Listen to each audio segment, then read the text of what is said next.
Hello students, welcome to the session. I'm Pradeep Faswar. Today we are moving ahead with our exercise number 20th, and this is the exercise which is about indefinite present tense.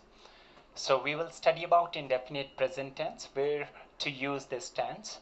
Very simple for us. First we will understand its recognition, जिसको हम पहचान कहते हैं. Let's see that there are three main points. Recognition, present habitual action. Indefinite present tense shows present habitual action. जो हमारी आदत है, रोजाना हम जो काम करते हैं, something that we perform every day, that thing or that action is discussed or that action is explained with the help of indefinite present tense. जैसे कि मैंने कहा, I go to school daily, I exercise daily, something like this. Universal truth, something where we see that it is a universal truth that can be explained with the help of indefinite present tense. जैसे कि हमने कहा, the sun rises in the east, the sun sets in the west. Oxygen जो है वो कौन देता है? पौधे देते हैं. Again very scientific truth it is. So we say that the trees give us oxygen. So this how we can explain things which are considered as universal truths. Also it explains exclamatory reaction. हम here और there की सहायता से indefinite present tense की मदद लेकर क्या कर सकते हैं? We can explain something. जो हमारा exclamatory reaction है उसको हम explain कर सकते हैं. जैसे कि we have some examples. हमने कहा Here she stands first. जब हम उम्मीद करते हैं कि भाई हमें लगता है कि कोई प्रथम नहीं आ सकता और वो प्रथम आ जाता है, so we come up with a sudden reaction, and this reaction can be explained to others with the help of here and there, and then we can use indefinite present tense, and then we can mark it as exclamatory sentence. Here she stands first. लो वह प्रथम आ गई. It means उम्मीद नहीं थी और उसने ऐसा कर दिखाया. So at that time we can use it. In general, जब कभी हम पाते हैं वर्ब के अंत में ता है, ती है, ती है, जो कि हम शुरू से पढ़ते आते हैं, it works a lot. So this is why I have written it here. बाकी आपको ये समझना होता है, लेकिन फिर भी ये हमें जानना चाहिए और जरूरी भी है. Since English is international language for us and it is a foreign language for us, so we need to take help from our own first language, which is Hindi. So here we see that verb के साथ ता है, ती है, ती है, वह जाता है, वह मेरी मदद करता है. बाकी कुछ exceptions भी है, वो मैंने इसमें डिस्कस करे हैं और आगे मैं करूँगा भी. जैसे कि we have some examples here. Police विभाग हमें सुरक्षा देता है. So here we see that सुरक्षा देता है, it is your indefinite present tense. एक सच्चा मित्र धोखा नहीं देता है. Again indefinite present tense. लो मैं दिल्ली पहुंच गया. वर्तमान में एकदम से आपका ऐसा एक्सप्रेशन आता है और आप कहते हैं लो मैं दिल्ली पहुंच गया. इसका मतलब है वर्तमान में आपने ऐसा एक्सप्रेशन दिया है. At the time do not be fixed to this ता है, ती है, ती है. इस एक्सप्रेशन में आपको क्या होगा? एक समझ लेकर आनी होगी सामने, and then you need to pick it as indefinite present tense. और यहाँ पर लो, अरे, इस स्थिति के लिए हेयर और देर का आप यूज करेंगे. Here more of saying that कि भाई कोई चीज हमारी तरफ आ रही है या कोई चीज हम पा रहे हैं. देर कोई चीज हमसे दूर जा रही है, उस स्थिति में आप इसको यूज करेंगे. लो बरसात चली गई या रुक गई. इट मीन्स अब बरसात चली गई, इस सेंस में देर यूज करेंगे. लो मैं दिल्ली पहुंच गया, इट मीन्स यहाँ हम हेयर यूज करेंगे. So be mindful of that कि यहाँ पर क्या है? Such expressions can be presented as exclamatory reactions, taking help of here and there, and after that we can use indefinite present tense. So please be with me. क्या आप रोजाना व्यायामशाला जाती हैं? Again indefinite present. एक लोकतंत्र राष्ट्र और एक लोकतांत्रिक राष्ट्र, हम कहेंगे यहाँ पर एक लोकतंत्र राष्ट्र को कौन कौन चलाता है? वेरी सिंपल, ये भी हमारा क्या है? इंडेफिनिट प्रेजेंट है. यह पृथ्वी हमें कौन कौन से संसाधन देती है? वह हमेशा मुझसे तू मैं क्यों करती है।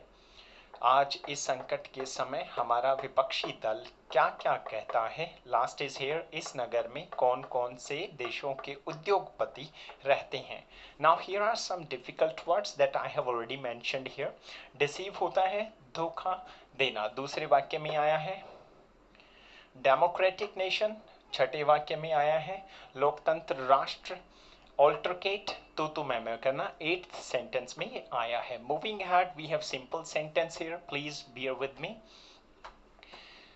सिंपल सेंटेंस जैसे कि in general we know that we have a sentence formation. वो कोई भी सेंटेंस कहाँ से शुरू होता है, सब्जेक्ट से शुरू होता है। सब्जेक्ट यहाँ आया, वर्ब फर्स्ट एंड ऑब्जेक्ट, आपको इतना ही करना है।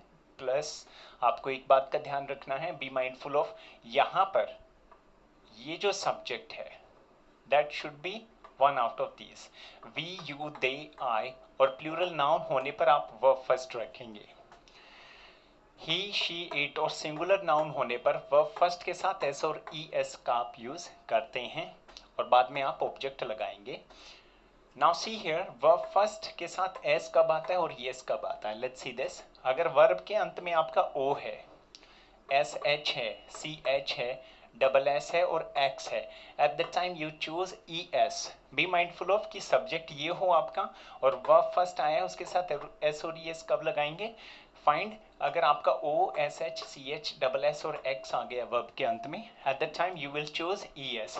बाकी सभी वर्ब के साथ इन सब्जेक्ट के केसेस में आप एस लगाएंगे। Okay, I move ahead. Negative में आई, वी, यू, दे और प्लूरल नाउन के साथ डू नॉट आप लगाएंगे, verb first and object. You can form negative contractual also, आप इसको डोंट भी लिख सकते हैं। he, she, it or singular noun, in this case you will find it gets preceded with does not, verb first and object. remember, अगर आपने does not लिखा है तो verb first ही यहाँ लिखेंगे, यहाँ s और es नहीं लगाएंगे क्योंकि वो आप does में कर चुके हैं ऐसा। मूविंग अहेड, जैसा कि हमने स्ट्रक्चर्स को प्रीवियस एक्सरसाइजेस में सीख लिया है, I will not spend much more time here. मैं बस एक बार रिवाइज कराऊंगा, बाकी आपको करना होगा। It is your cup of tea now. Let's see this. Interrogatives दो प्रकार के होते हैं, WH से भी शुरू होते हैं तो हेल्पिंग वर्ब से भी शुरू होते हैं। So WH word gets preceded with your do does. After this you find your subject there, it gets preceded with your verb first and then you find your object here and then you state your sign of interrogation, marking it as interrogative question.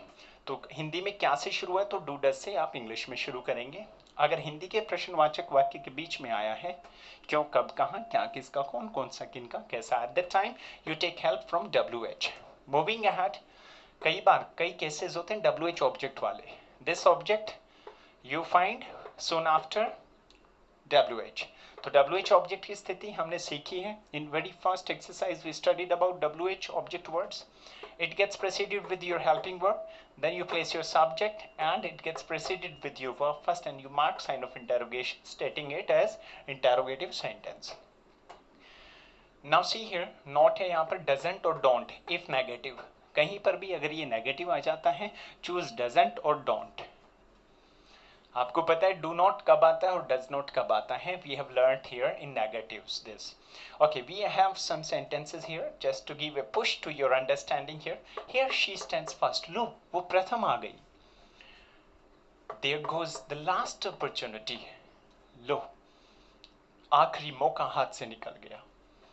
How much does she care about Ria, वो रिया की कितनी care करती है। Who teaches you, ये एक expected answer इसका subject होता है और ये एक एक्सेप्शनल है। Understand this. who के तुरंत बाद आपने देखा who does teach you नहीं करेंगे हम। यहाँ पर who के तुरंत बाद आपने वर्ब में सारे चेंजेस करने होते हैं बिकॉज यहाँ सब्जेक्ट इसमें है नहीं। Subject is expected answer.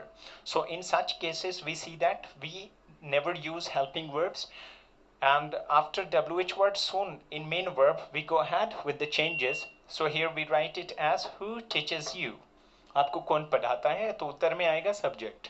Subject यहाँ प्रश्न में है ही नहीं, तो आप हेल्पिंग वर्ब यूज ना करके मेन वर्ब में सारे चेंजेस करते हैं। Wheresoever do you work, आप कहाँ कहाँ काम करते हैं। I believe you have understood this exercise. Please go ahead and revise it. If you find any difficulty here, you can approach me and I will go ahead and help you out in any other session or next session. Thanks a lot.